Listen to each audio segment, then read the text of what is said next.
Next, we head to South Africa, where, of course, South African Airways has announced that it may cancel over 100 of its flights by the end of February due to an unbattled debt. The country's national airline carrier is struggling with debt repayments, with many of its flights already been cancelled. Analysts say the airline has nothing to do but to restructure to find a way to survive. Details of that in this report. The airline has cancelled several flights since mid-January. At the beginning of February, it announced that retrenchments were now unavoidable. The difficulty is that when you've got an ailing airline with challenges in terms of meeting some of the short-term targets, with huge pressure in terms of debt repayments, tough decisions have to be made. The consequences of that is obviously that SAA will not need all of the staff that they currently have because they have less routes and obviously less need for different staff in this environment. Some 100 flights will be cancelled by the end of February.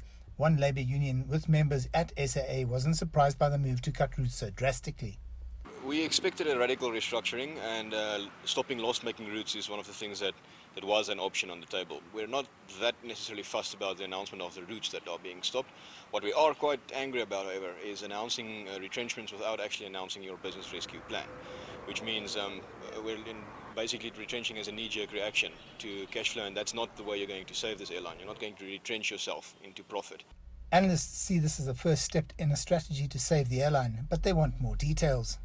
We've got to find a way where we can support the airline, but at the same time provide a way in which the airline can provide certainty to the market and also perhaps put a proper plan in place in terms of the long-term sustainability of the airline. All the stakeholders involved in the airline want it to survive. We, from the very start, said an airline like SAA can be saved, but I don't think we were under any illusions that the SAA that emerges from this process would look vastly different than the one we had before. You could not continue with business as usual.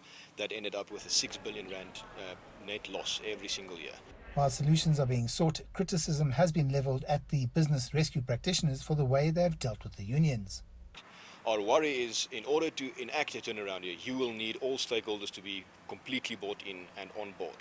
And sidestepping labour like this means that you're basically setting yourself up for failure. While the business rescue practitioners negotiate that path between what's happening on the politics and what's happening in terms of unions, they seem to have the best interest of the airline at heart. We'll have to see if they get it right, though.